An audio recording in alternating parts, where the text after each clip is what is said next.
calibration, c'est la même partout, et elle a valoir pour tout type de transducteur, tout type de stimulus, que ce soit le casque, côté droit, côté gauche, les inserts, côté droit, côté gauche, la conduction osseuse, qui se fait qu'une mastoïde artificielle, et le champ libre avec un micro demi-pouce.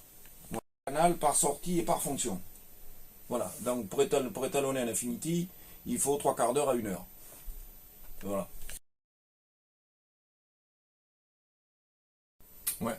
On ouvre le logiciel de calibration de l'Infinity, en l'occurrence, où on rentre dans les procédures de calibration des audiomètres. Les systèmes sont différents à chaque fois, mais le but étant d'appliquer la pondération entre les décibels SPL et les décibels HL que l'on est censé retrouver sur l'écouteur une fois que l'étalonnage a été fait en appliquant la pondération adaptée à la fréquence.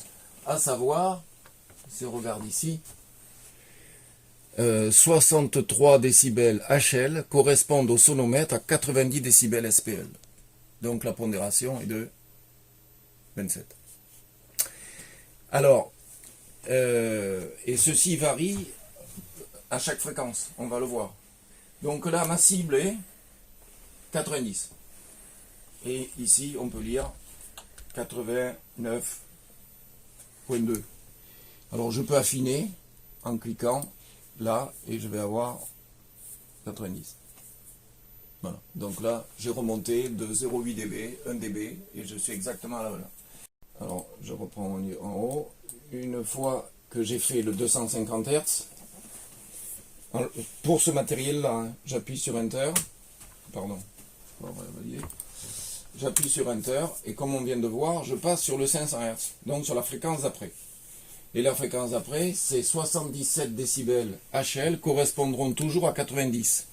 Donc moi, ma cible est toujours 90 ici, et le niveau fourni varie, et donc la pondération varie.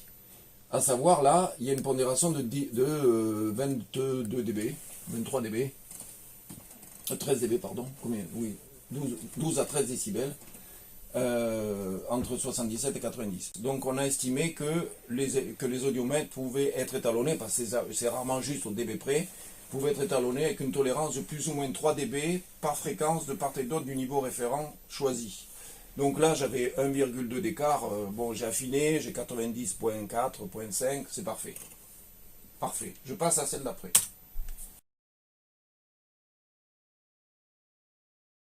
Ça coûte une dame, elle a pour 6 000 €. Donc voilà. Et voilà. Ça a été testé à 400 grammes. Je vais voir si une conduction osseuse, ça s'étalonne entre 350 et 400 grammes de pression sur la mastoïde. Ce qui fait que quand tu fais ça sur la tête de Chabal, comme il a une cafetière qui est grosse comme un ballon de rugby, tu tends le vibrateur à fond la caisse. Moralité, tu lui colles 600 grammes sur le masto, mais il s'en rend même pas compte tellement qu'il est gros. Et quand tu le fais sur un gamin, eh ben, c'est comme si une toute petite tête, mais tu n'as absolument pas la pression voulue. Donc voilà, c'est le souci. Alors voilà, tu vois, j'ai 400, je suis un peu fort, j'ai 500 grammes. Alors il faut le descendre un poil, voilà. On recommence et on voit ce que ça donne ici sur l'échelle. Voilà, j'ai 450, voilà, là j'ai 400 grammes de tension sur la mastoïde. Ça c'est le premier réglage à faire dans la procédure. Une fois que ceci est fait, tu prends le vibrateur qui est là, tu le sors de son support et tu le mets ici. Voilà. Et tu le centres bien sur la mastoïde artificielle qui est un accéléromètre en fin de compte. Il y a un solénoïde qui bouge dans une boucle magnétique et à partir de là ça génère un courant et la valeur de ce courant est retransposée ici en niveau, mais la base c'est ni plus ni moins qu'un accéléromètre. Donc ça vaut une fortune ce truc, c'est diffusé par BK, il y a 2 fabricants au monde et c'est eux qui tiennent 98% du marché, donc si tu le veux tu le payes, si tu le veux pas tu t'en vas. C'est pas compliqué. L'interacoustique, il y en a un qui est beaucoup moins cher, mais bon voilà. Et là la procédure est la même, c'est-à-dire que, à la condition de prendre le bon truc ici, bon différents capteurs, mais il y a des échelles de pondération différentes à appliquer derrière. Donc là, on ne va pas l'avoir directement parce que j'ai pas les valeurs en tête, en toute honnêteté. C'est-à-dire qu'on a une valeur cible qu'on doit retrouver ici. La procédure est la même que pour tous les autres systèmes, sauf que le matériel de mesure est celui-là. Voilà.